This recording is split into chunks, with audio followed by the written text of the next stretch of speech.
Yeah, and then if anybody wants to speak, just ask for the invite through the space. It'll let me know. Makes it really simple there. Let's see who else joins in though. But yeah, we just kind of wanted to be together here. We want to do this weekly as our Sunday night spaces to interact with people, see what they like, see what they dislike about the YouTube channel, what they want to see more of. Kind of the whole point's to drive subscribers, get comments, get interactions, and kind of grow the channel. That's really the goal of everything here. That's the idea. That's the plan. We don't really know what we're doing. We're asking people that we know that seem to be successful what they did, and trying to take ideas from it, but still be original within it. And this was something different. So, and I really liked it last week. That was fun. We had a good time, and yeah. I got a lot of positive feedback about how there wasn't just bickering and bitching and fighting. It was funny hearing Phil talk about it last night on PWT, where he was saying how it's always what he hears, and I'm like, yeah, that's. The IWC's always. I mean, the IWC's gonna IWC. They're always gonna whine and complain. They don't set it up right. Yeah, you could see that from the ones he was showing videos of. I mean, that was like way too many speakers at once. The way I have it set up is you have to ask to speak, or I can ask someone to speak. You can only have 10 people speaking at a time, and I can mute people and making you the co-host. We can stop people from doing that. If somebody comes in or starts flying with different language bots or different letter bombs, that's not what we're looking for. I don't really, but that's not the first time I've heard that's happening either. I mean that. What was it? That guy, that Wes whatever guy who was acting like he was a teenage black kid, and he was a I was in that one. By the way. Oh, were you? Okay, I was That's anonymous. Funny. Good, smart. I go into these anonymous so I can do research. Yeah, you don't want to get any of, as Cornette would say, you don't want to get any of that on you. You don't want to be a part of that. Yeah. I said it on some this week and did the same thing where I went in just in case somebody might have saw me and be like, oh, Jake will want to talk and speak. And I was sick most of this week, as you can kind of tell, so I didn't want to kind of bust in and do that. But I feel like if it's done the right way, they're fine and they can be a ton of fun. But yeah. I feel like that's what people are looking for. They want the drama. They want bickering. Like that's going to drive views, or they're going to get your the gotcha moment. They're going to get that. I'm too old for that shit, Jake. Me too. God bless. I mean, like that is literally high school shit, and I'll be 43 in a couple of months. I don't have time for that. Yeah. Speaking of being old, I found something that popped up into my brain. You want to hear my filler story for a little while? So a recent story popped up that made me think of something. So back 81, my parents got cable. So I was a huge wrestling fan from 81 to like 86. And then I started getting into games. But my next door neighbor had the regular Nintendo system, and I didn't have any. So Akklaim pops up. Akklaim Games pops up.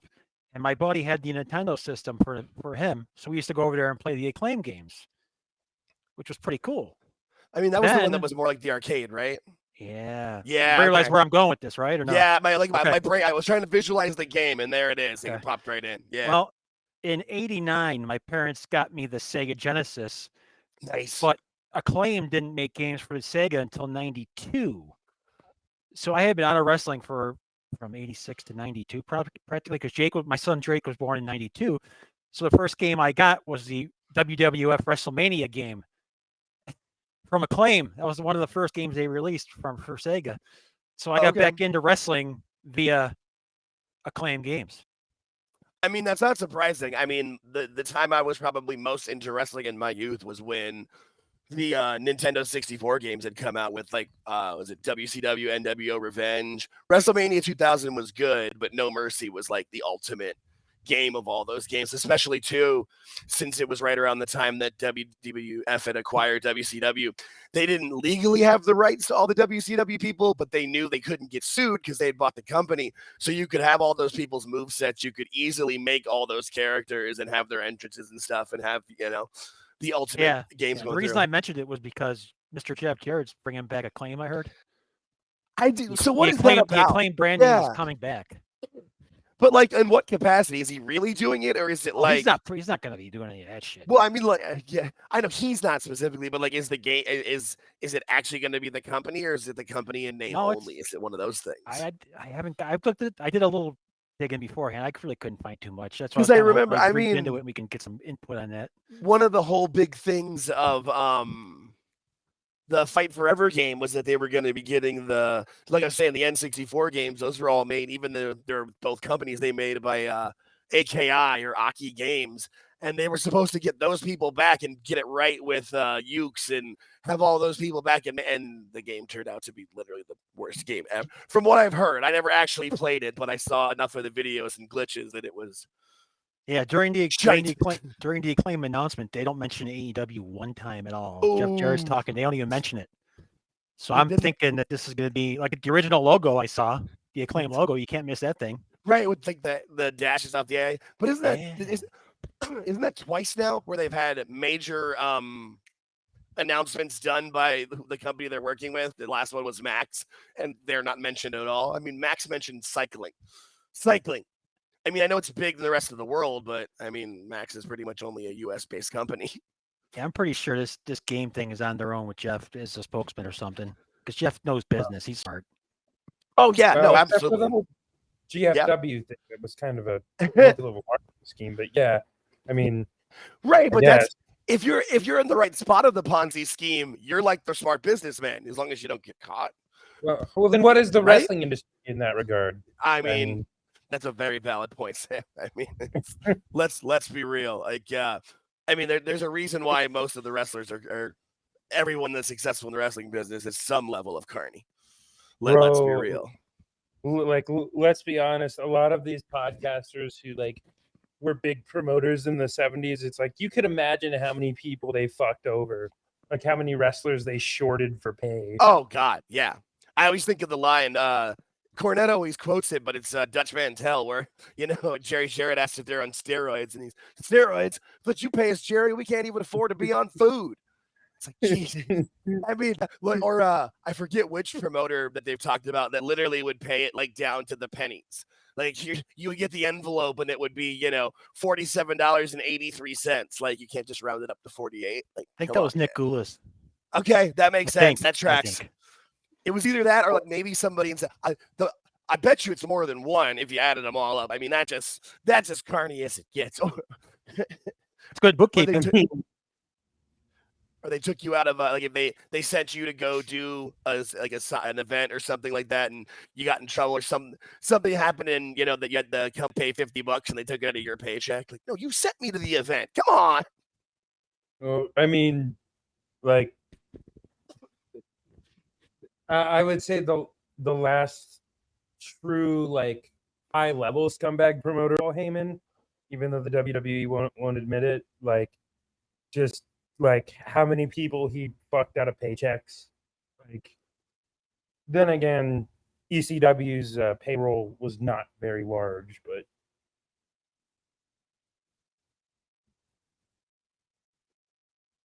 he never did it in the sense of like wanting to be the scumbag. It was very much robbing Peter to pay Paul. Like, we're going over here and we're going over there.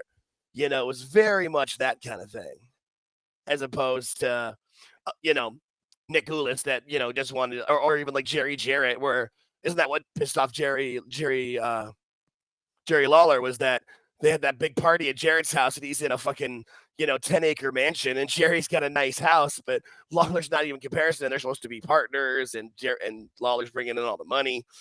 There's at least some difference of it, but yeah, it makes you wonder where Jeff learned his trade from, even though his dad ended up hating his guts later on.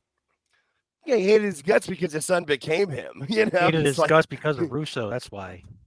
Yeah, Vince will do that to people. Like I can't even listen to clips of Russo, even if it's gonna be funny and him burying himself, because his voice is just so nails on the chalkboard. It's a tough one anymore. I will agree. It is. I save it for literally. I can handle about 15 to 20 minutes a year, and I save it for the Dark Side of the Ring episodes because I love that show. So I like when he has Al Snow on, because Al Snow completely ripped into him on one of his episodes about like him. Al Snow is great. I mean, Al Snow is awesome. Like that. Yeah, that doesn't surprise me one bit. Him creating the whole shoot promo craze in the 90s and like burying the business in the process.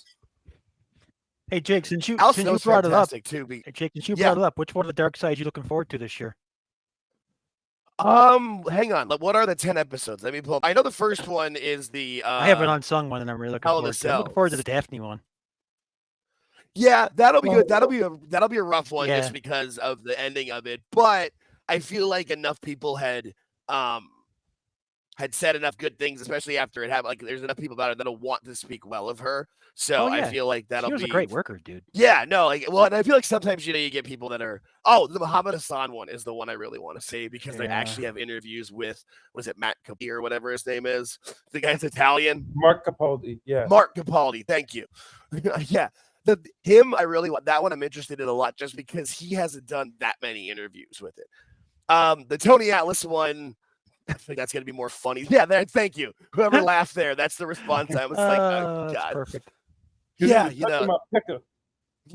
dark side of dark side of the foot. Like, let's be real. The Sheik one will be good too. I mean, there's never a bad, as much information as you can get on Shamal for, like, that's going to be good. And at least from what I heard, they've got good interviews for it with Sabu, Rob Van Dam. I think they even said his wife too. What are some of the other ones? Vader will be cool. That'll be interesting. Yeah, and I feel like that one will be one of those ones where, like, I mean, Cornette wasn't a big part of Vader's career, but he was part of it. But, like, Jim knows enough of the history and enough of the world where he can just kind of be the narrator almost, which thank God. Have you ever gone back and watched his? Have you ever gone back and watched his matches in Japan where he Inoki, right? Inoki, yeah, where he squashes Inoki, and the riot happens. See them, It's very rare, like, when you watch those matches, not only because the film's extra grainy, but, like, the audience in Japan was trying to be very stoic. You never see, the only other time you see that big of a reaction is when, like, Brody or Abdullah is running through the crowd swinging at people, and they're running away. It's just, Did you say anybody else, or was that it? What is the other one? Superstar Billy Graham. That's another one that'll be really good. Ludwig Borga. Oh, yeah, where they found out that he's got SS tattoos. That's fun. Easy. Yikes. That's going to be scary. That one's going to be interesting because I don't really know much about him. Nobody knows anything about him, dude. That's always kind of that's kind of the cool, interesting ones. Like, was it last year? Chris Colt. I had never even heard the name, and that episode was probably the most interesting one overall of last year. Exactly, because it's new content for you. Yeah, it's something completely different. Hot Stuff Eddie Gilbert too should be pretty interesting. Oh, they got a good season then. They're gonna get Cornette on there for Eddie Gilbert. Cornette's gonna be in like 6 out of 10. Yeah, right. He's You already say it's in like a whole half. I forget everyone. Yeah, I forget. I mean, he had one of the two producers on the show, and he's in the Vader one, Eddie Gilbert, Muhammad Hassan, because he trained Muhammad. I'm sure he'll probably talk about Tony Atlas a little bit. Hell in the Cell, he's going to be a big part of. I mean, for God's sakes, he basically invented the match, for crying out loud. So I really couldn't believe he wasn't on the Daphne one. Well, I feel like they were more like passing in the night. Honestly, it's like Stacy knew her better than he did. That's a good point. Like. Yeah, good point. You know what I mean? Like, bring her on there. She'd probably be awesome. Well, but yeah, no, I'm really excited for the new season. Yeah, me too. Especially because it's been at least twice where people are like, "Oh no, it's canceled." I remember when the dirt sheets were like, after they paused for a bit to do the Tales from the Territories, like, "Oh, it's canceled. They're not coming back this March. It's canceled." Yeah, like no one's ever heard of a split season before. Right, or like the fact of going on hiatus to do something else, which was on the same network. Freaking idiots. And then what was the other one? Oh, when everyone was saying how Vice Media was having bankruptcy or whatever, but what's odd is that Vice Media is technically actually the magazine for some reason. I don't know why they're named that way. And so the TV station had no issues and wasn't going to have a problem. A lot of people were wrong. They just reported them wrong. Yeah. But a lot of them were wrong. They were more wrong than right. Yeah. Oh, what a shocker. It's because they all want to be first and not want to be right. And they're just making assumptions of like, oh, well, that usually happens in business. Yeah, right. Okay, that could be, but is that not what's happening now? Like, let's see this story. And I remember hearing there's the two kids for the Dark Side. There's the chubbier guy and then the skinnier guy. And I remember he was on Jay and Silent Bob. Yes, pretty much. They really are. So Jay was on, I think it was Busted Open, because I don't really watch that show much, but I'd watch it with him. And I remember it was like he was being interviewed. He's like, none of that's true, by the way. Like, we're filming this 5th season now. Everybody calm down. Just report whatever you feel like. It's fine. Quick Daphne question. How much of an influence does Daphne have on the character work of like women's wrestling now, because there are definitely a few characters currently that I see have heavy influence from Daphne, Tatum Paxley in particular, Nikki Cross, Alexa Bliss. Here's one. Wendy Shu. How about Rhea Ripley? Yeah. I mean, think about technically the different way. Think about it. You'll figure it out. Yeah, no. It's one of those things too, where it's like musical influence. You don't have to have it. You don't have to like take all of the part of it, but you can just take, this part of what they do, or really enjoy how, how their rhythm section is, or how the lead singer is, or their presentation. It's one of those things. I think that's probably one of the reasons why that episode also will be really good, is because everybody knows the story as a whole, but you don't really know. The movie version of it. This could be more like the book get filled in on the details of like, oh, that's why X happened. Now, she was just with David Flair, right? That was it? I was just going to say, I'm like, they're not interviewing him, are they, Captain Redface? They should. I mean, they should, but what happened to him? I feel like after WCW TV, nobody saw him ever again. Probably for the best. Wait, was that Grandmaster Sexay? No. Do I have that wrong? No.